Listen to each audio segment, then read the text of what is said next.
can't get out of his own skates. Turnover at center. Here's 88. Lindros makes the move, and Lindros is hammered down to the ice by Scott Stevens. And Lindros remains down on the ice. Welcome to the NHL's Most Dangerous Player, where we look at the most dangerous players in NHL history and rate them based on how dangerous they were. This week's most dangerous player? Scott Stevens, aka Captain Crunch. When you think of dangerous open ice hitters through NHL history, Scott Stevens is the first man that comes to mind. There are countless highlights of Stevens lighting up an opposing player that was foolish enough to cross his blue line with their head down. Players knew when Stevens was on the ice, and they knew what would happen if they didn't pay attention. This fear was a major part of Stevens' game, and it's what allowed him to be such an effective shutdown D-man. To say he was an effective player is an understatement. The man is a 3-time Stanley Cup champion, Hall of Fame inductee, Conn Smythe winner, and he was voted into the top 100 greatest players list by the NHL, which, by the way, is the greatest honor the NHL can bestow upon a player. Okay, so regardless of how shitty the NHL's top 10 100 list is, Scott Stevens is still a great defenseman, and there's no arguing that. However, there is one thing that can be argued with regards to Stevens' career, and that is whether or not he's a dirty player. This is because throughout his time in the NHL, Scott Stevens ended many careers with high-flying headshots. There are those who argue that these types of headshots were legal in the 90s and early 2000s, so it was fair game. And then there's the opposite side that says if Stevens played today, he'd be banned from the league. Well, let's take a look at some of Stevens' most iconic hits and find out for ourselves. The Scott Stevens on Eric Lindros hit is one of the most iconic hits in NHL history, and it's a vintage Scott Stevens hit. Lindros grabs the puck at center ice and wheels around to pick up speed. Lindros then does something that would haunt him for the rest of his life. He crosses the opposing blue line with Scott Stevens on the ice. He tries to make a move just as he crosses the line, and then does his best Timbits hockey player impression and keeps his head down in his skates. Scott Stevens then says, "Hey, that's my music," and proceeds to switch Lindros' brain from on to off.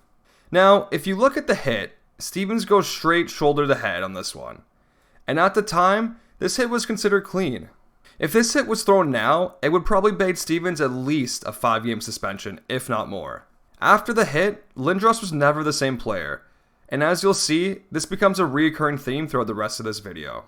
Getting hit that hard by Scott Stevens is like serving a tour in Nam. It changes a man. So, remember how I said the Stevens on Lindros hit was iconic? Well, this Nets hit is pretty iconic too. This absolute massacre of a hit occurred during Game 6 of the Stanley Cup Final between the Devils and the Ducks. Paul Kayira brings the puck through the neutral zone and drops it off right before the Devils' blue line. What happens next is not for the faint of heart. Is that Paul Kayira? Yes, it is. Paul Kayira. Stevens bulldozes Kayira like an 18-wheeler hitting a smart car. Now, again, this is a case where if this hit happened today, Stevens would probably be gone for 10 plus games. It's late as fuck and to the head. But since the early 2000s was basically anything goes, he didn't even get a penalty on the play. Now, this hit is actually iconic for another reason. Something that happened a little later in the game. That rush is not for Anaheim. Into the zone, Sakura kicked it out, got it back near side Kayira. Kayira, the fans want one. Off the floor! On the floor! Paul Kayira! Everyone who watched this game, everyone who was there, everyone who played remembers this goal. Everyone, that is, except for Paul Kayira. Now, how does the man who scored the goal not remember it, you may ask? Well, it's because of a little thing called massive head trauma. Kayira doesn't remember the goal, Game 6, Game 7, or 2 days after. Stevens basically erased a full week from Kayira's life. Like I said, getting hit by Stevens changes a man. This may be the first hit in this series that is actually clean. Fucking mark it on the calendar, boys. A clean hit happened on NHL's Most Dangerous Player. The rarest of rare occasions. So, as you can see, Langkow cuts across the blue line into the middle of the ice with his head down. And at this point in the video, you know what happens next. It's literally the perfect storm for Scott Stevens trucking. It's like Langkow put a sign around his neck that said, "Scott Stevens, come fuck my shit up." And fuck his shit up he did. So honestly, this might be 2 clean hits in a row, which is honestly unheard of. This hit occurred in round 1, game 3 of the 2001 Stanley Cup playoffs. The puck gets dumped in, and just as it reaches Francis, Stevens buries him along the boards. It's just so refreshing to see a clean hit on this channel. It's just a solid shoulder to chest hit. Truly a thing of beauty. However, just because it was clean doesn't mean it didn't do damage.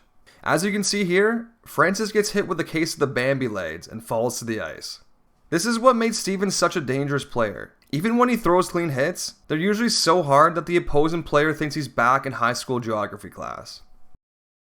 So this last hit on Kozlov is an absolute doozy. Kozlov cuts across the blue line and tries to pull a little outside-inside move on the Devils D-man. Stevens, like a shark in water, smells blood, and delivers a crushing blow that knocks down not only Kozlov, but his defense partner as well. When there are 2 casualties on a hit, you know some shit went down. Just looking at Kozlov after the hit, you can tell he has no idea where he is or even what year it is. You alright, man? Oh, yeah, I'm fine. I was wearing my helmet like this. Now, if this hit was late today, it would probably land Stevens in some trouble with the Department of Player Safety. Even though it's shoulder to chest, it was still a blindside east-west style hit, which the NHL has been very adamant about removing from the game lately. So now comes the time where we rate how dangerous Scott Stevens really is. The scale is 0 out of 10, with 0 being a cute little kitten and 10 being our boy, Madoff Cookler, a Matt Cook Hitler hybrid. As I mentioned at the start of the video, there will always be a debate about how dirty of a player Scott Stevens actually was.